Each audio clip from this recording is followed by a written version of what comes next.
Assalamualaikum students, मैं हूं आपका physics teacher Mohammad Isa and you are watching my YouTube channel professor Mohammad ईसा।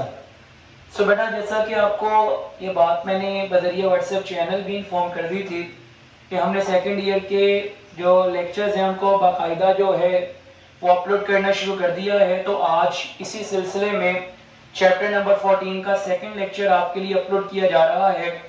तो सेकेंड पॉइंट हमारे पास है बेटा terms associated with the oscillatory motion. तो बेटा जो टर्म्स हैं जो कि एसोसिएट करती हैं ऑसिलेटरी मोशन के साथ, इनमें जो सबसे पहली टर्म हमारे पास है डेट इज वाइब्रेशन। तो अगर इस वाइब्रेशन की टर्म को समझना है तो लुक एट दिस डायग्राम। दरअसल बेटा इस डायग्राम पर जरा तवज्जो फरमाइए। और जो हमने आपके सामने एक सिंपल पेंडुलम सा जो है वो बना रखा है। तो इनिशियली तो बड़ा सिंपल पेंडुलम मौजूद है पोजीशन ओ पर, और पोजीशन ओ किसे कहते हैं?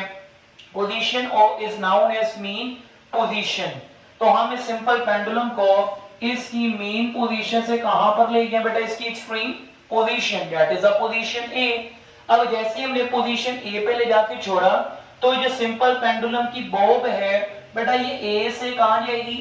बी। अब ए से बी ये इसका कंप्लीट साइकिल नहीं है, ए से बी इसका कंप्लीट चक्कर नहीं है, ए से बी इसकी कंप्लीट एक कह ले हमारे पास वाइब्रेशन नहीं है। ए से बी तो है हाफ वाइब्रेशन। सिंपल पेंडुलम का या कोई भी बॉडी जो कि ऑसिलेटरी मोशन कर रही है उसका ए से कहां जाना?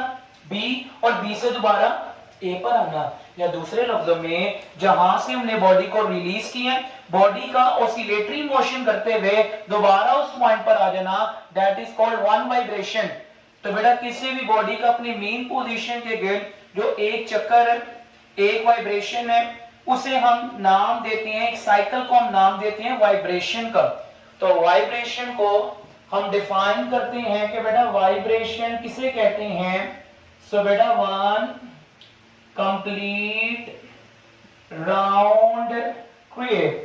So beta one complete round trip of a vibratory या one complete round trip of a body, one complete round trip of a body about its main position।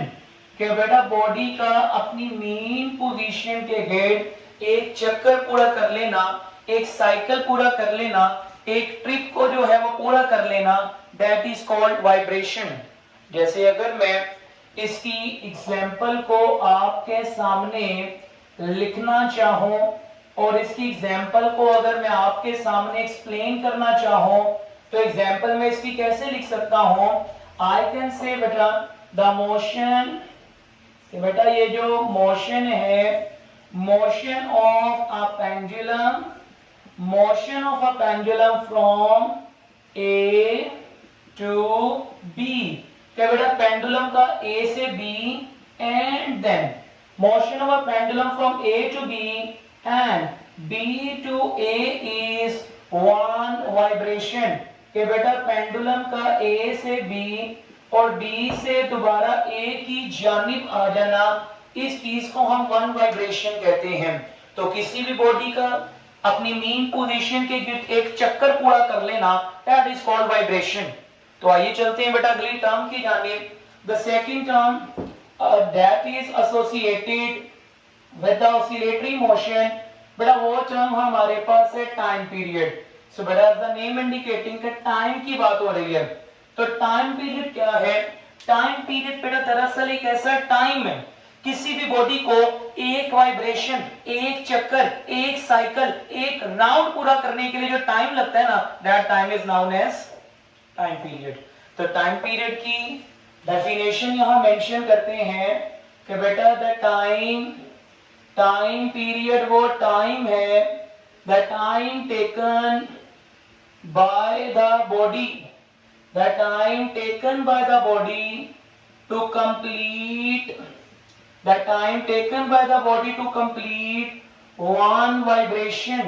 क्या बेटा बॉडी को एक वाइब्रेशन पूरा करने के लिए जो टाइम लगेगा ना, that is called वो टाइम कहलाता है, टाइम पीरियड जो है ना वो कहलाता है। Is that clear to you? बड़ा सेकंड हेडिंग यहाँ पर हम मेंशन कर देंगे, दैट इज फॉर्मूला। तो बेटा अगर टाइम पीरियड के फॉर्मूला की बात की जाए तो इसका फॉर्मूला अभी हो सकता है आपके लिए थोड़ा सा डायरेक्ट हो कि time period is equals to the बेटा 1/f। टाइम पीरियड किसके इक्वल है? 1/f के इक्वल है। I mean reciprocal of the frequency. Frequency क्या है इस पर बेटा भी जरा आते हैं। फिर अगला पॉइंट हमारे पास बेटा आ जाता है यहाँ पर एसआई यूनिट हमारे पास। तो मैं आपको बेटा कोई बहुत ज्यादा कॉम्प्लेक्सिटी में नहीं लेके जाऊंगा, मैं आपको बहुत इस चीजों को सिंपल रखने की कोशिश करते हैं। देखें टाइम पीरियड टाइम है ना, तो जहां कहीं पर टाइम आ जाए, टाइम का यूनिट क्या होता है? सेकंड होता है। तो यहां पर हम मेंशन करेंगे कि बेटा the unit of time period is second. Time period का यूनिट जो है वो सेकंड है। अब इसको एक और तरह से भी जो है ना वो किया जा सकता है। और तरह से मुराद है कि अगर मैं इसी फॉर्मूले से कर लूं तो फ्रीक्वेंसी का यूनिट होता है पर सेकंड। तो जब डिनोमिनेटर में s की पावर -1 है तो बेटा ऑब्वियसली न्यूमरेटर में जाके s की पावर +1 हो जाएगी। तो आंसर तो वही आना है, ठीक है।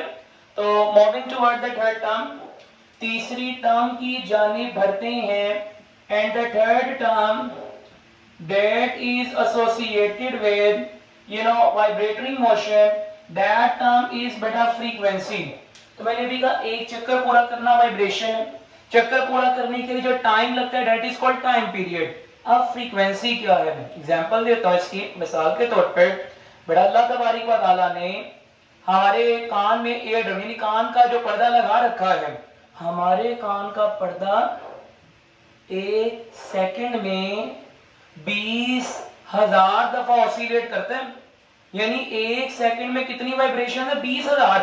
तो एक सेकंड में जो वाइब्रेशंस की तादाद होती है, number of vibrations in 1 second होती है, दैट इज कॉल्ड व्हाट?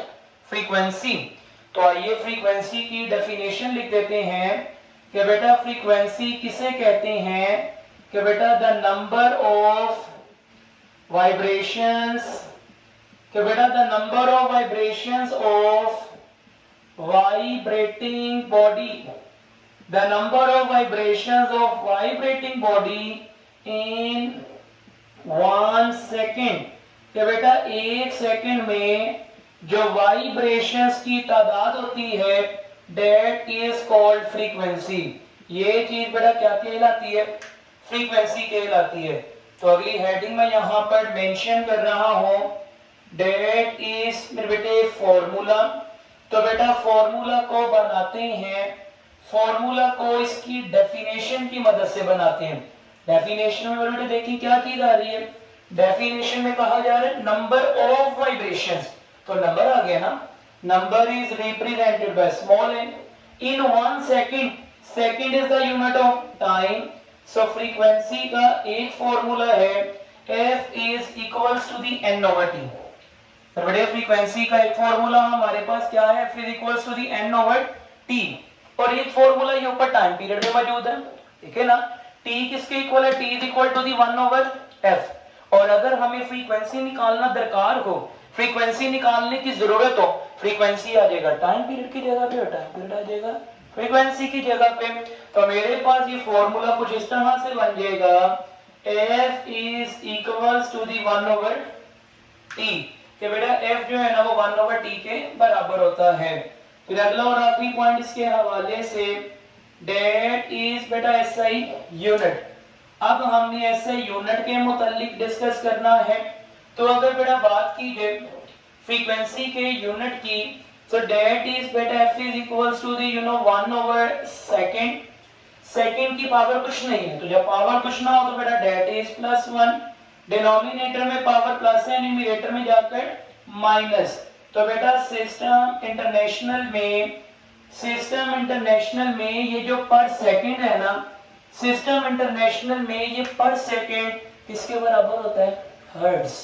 तो बेटा हर्ट्ज जो है ये दरअसल साइंटिस्ट के नाम पर है, जिसका पूरा नाम क्रिश्चियन हाइगन हर्ट्ज, या अक्सर जो किताबें हैं उसमें बेटा इसका नाम जो है वो हेनरिच हर्ट्ज भी जो है ना वो लिखा गया है, ठीक है।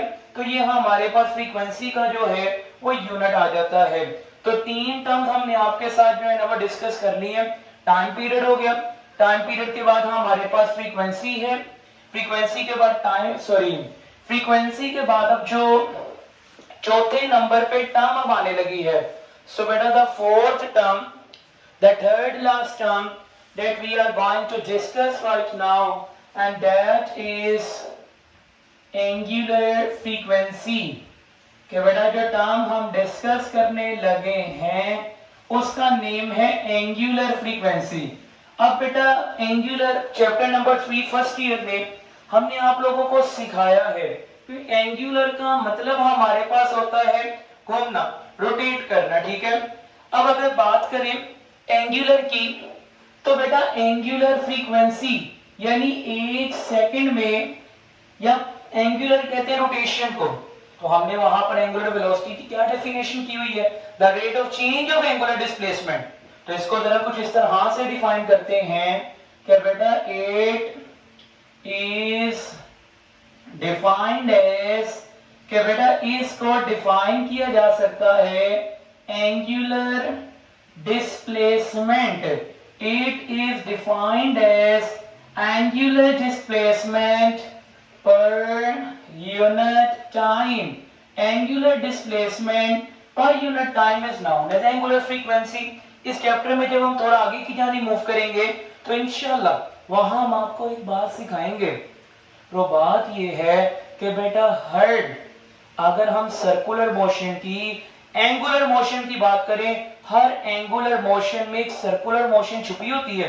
तो ये अगला टॉपिक आएगा भी आने वाले दिनों में कि simple harmonic motion and uniform circular motion. So तो एंगुलर डिस्प्लेसमेंट बेटा per unit time is known as angular frequency. Heading बेटा मेंशन कर देते हैं फॉर्मूला। तो बेटा angular frequency is represented by omega, angular displacement is theta, the time is T.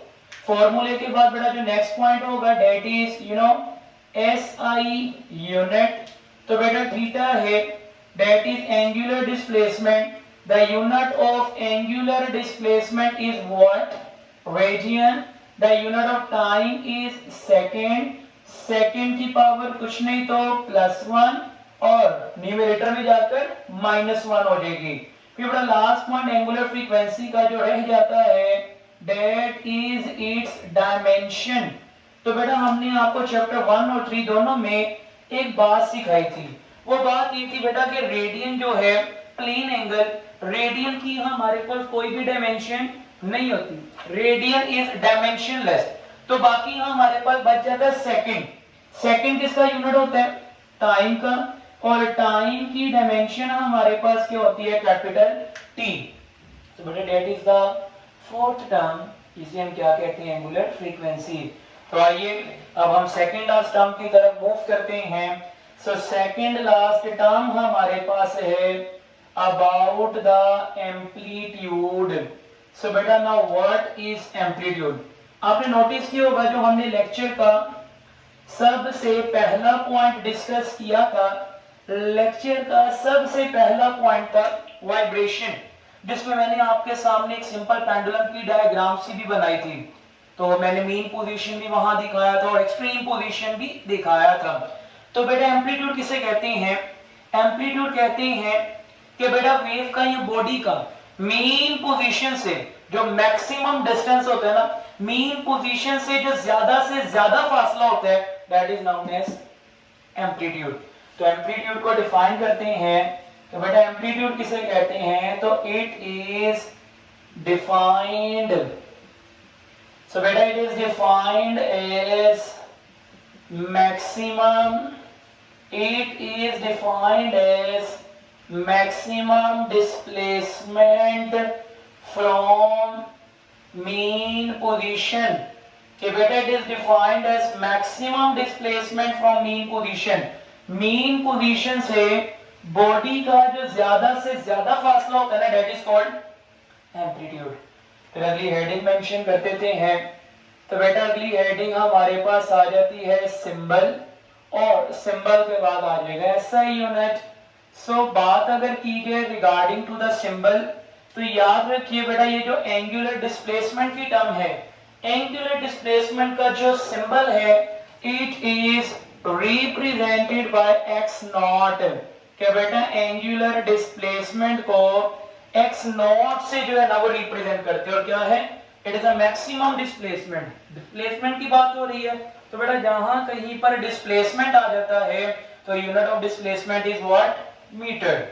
So moving toward the last term that is associated with the oscillatory motion and that is beta instantaneous displacement। Point हमारे पास है instantaneous displacement, बेटा term का नाम है। तो बेटा instant का मतलब होता है लम्हा।